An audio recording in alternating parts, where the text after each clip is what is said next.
Mario Kart has always been one of the most iconic franchises developed by Nintendo. They started being an additional spin-off for the characters of the Mario franchise to interact in a more casual way, which ended up being one of the biggest and best-selling games in all Nintendo systems and in the gaming industry as a whole, building a legacy and changing the car racing genre forever.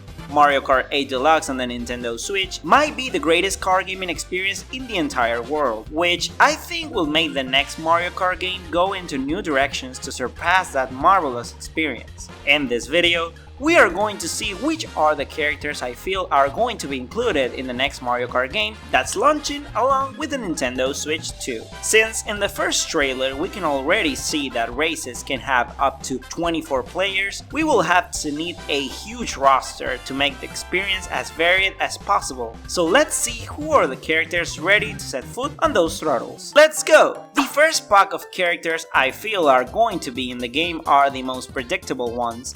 Mario is the protagonist of the franchise and is already confirmed for the game, as well as his brother Luigi, who will never be left behind. Princess Peach is the first female character to be on these games, as well as her best friend Daisy. Pauline has been such a surprise since she was the OG girl from the Mario franchise, yet she wasn't really popular until she was included in Mario Odyssey. She's definitely coming back for a second try, this time as a base character instead of a DLC. Rosalina is such an icon that changed our lives back in Super Mario Galaxy and has been such a crucial part of Mario Kart since her debut.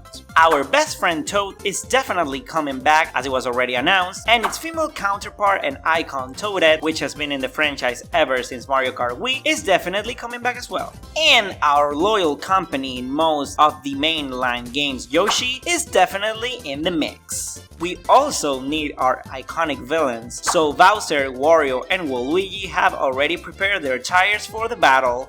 Our favorite monkey that's called Donkey is also invited to this amusing party. With the invitation on his hand, I feel Donkey Kong this time is bringing since day one all of the other monkeys from his game. Diddy Kong, the most expensive character ever, is probably coming back as a day one character, as well as Queen Dixie Kong and the cool character and icon from Mario Kart Wii, Funky Kong, with a little surprise as the final monkey. I feel like it's time for Donkey Kong Jr. to make a huge comeback after so many years of missing the mainline Mario Kart games. We could play as him in Mario Kart Tour as a 16-bit sprite, which was really cool, but I wish we get to see this Super Mario Kart icon in a new redesign. Will this be all the Donkey Kong characters? We'll see if we go back to this franchise later on the video. In this Mario Kart, we are definitely expecting our first level villains in all of the Mario mainline games.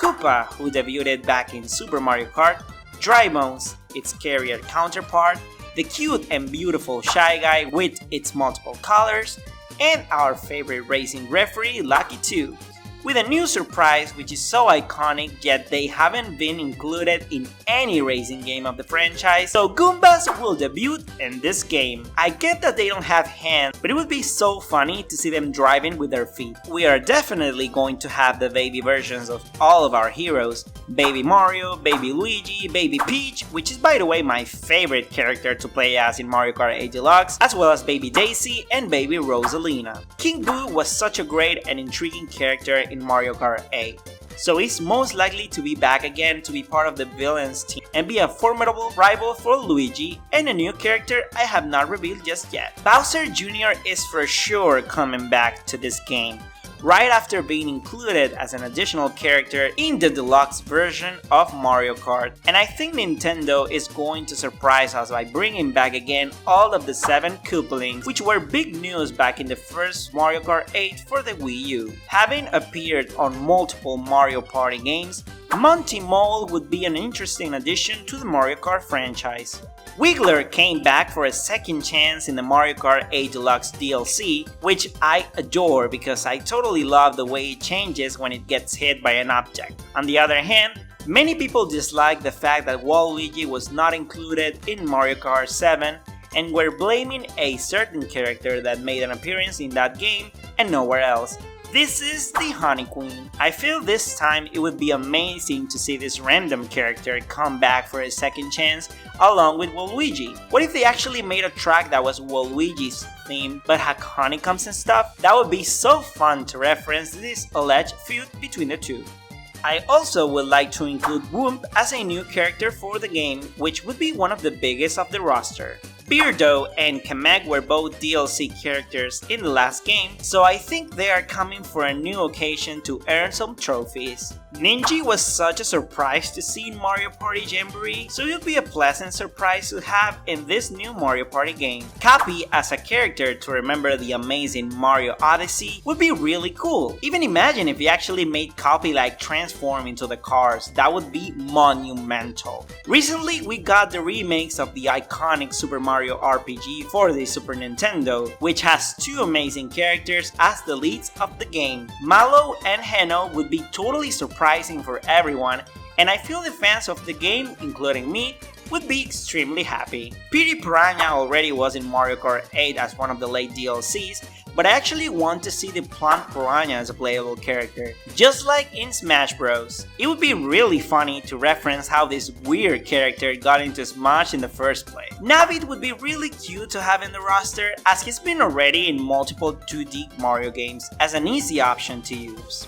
I would like to see a rival for King Boo, just like I mentioned before, and I feel King Bob would be an incredible match. He was back in Super Mario 64 as the first mission in that game, so to see him back would be amazing. Charging Chucks is a gift of a character in Mario Kart Tour, so him debuting this time around would be really cool. They have been recurrent enemies in the Super Mario World entry. Spike, which was an enemy back in Super Mario 3 and has been in multiple games ever since, I think fits for this game, and I personally think he's so cute with his little pucker face. And finally, we move on to the guest characters. I think this time we will have some returning faces with a ton of new ones, which are definitely going to increase those sales. Rule from the Donkey Kong series as the boss to bring to this Mario Kart experience, as he was already in Super Smash Bros. Isabelle, Inklings and Link are coming back, with the rest of them being new ones. Firstly, I think Tom Nook would be an interesting replacement for the villagers we already have in Mario Kart 8, and as the main representation along with Isabelle of the Animal Crossing series. We've had two different tracks based on F-Zero alone, which is amazing for the fans of this series, and they really have managed to take advantage of the features of those games. So Captain Falcon is an amazing choice to bring to this game. I am surprised that Kirby was not considered for Mario Kart 8 in the first place. He fits the Mario universe so well that this inclusion is going to be like a ring to Mario's finger. On the other hand, I am confident this is not happening. But just imagine how amazing it would be if, instead of having just the Mario and Sonic game based on Olympics, we had Sonic as a guest character this time in Mario Kart 10. Oh my god, Jaws will be on the floor worldwide, and sales will increase heavily. This is probably not happening, but since we're imagining a little, let's pretend it's going to happen. Professor Elvin Gadd is such a fan favorite. He comes from Luigi's Mansion and would be an interesting choice to take out of the Luigi's Mansion franchise. We can also work as a promotional thing. Finally, I have two Nintendo characters, which are Samus Aran and Captain Olimar from Metroid and Pikmin respectively. I feel Samus could fit around Captain Falcon as the most humanoid characters, and to represent the Metroid Prime 4, which is coming for both Nintendo Switch and Nintendo Switch 2. And Captain Olimar is such a great choice to represent this franchise in the Mario Kart universe. To explain the absence of some characters, the ones that you are seeing on your screen right now are going to be alternative skins for the characters of the roster. With all of these characters, we would have around 67 characters available. Can you imagine if this was the case? Let's wait to see what Nintendo will offer with this new Mario Kart entry, and we will judge if it's able to surpass its predecessor. Thank you so much for joining me, and I'll see you on the next one. Smiles go for miles. Goodbye!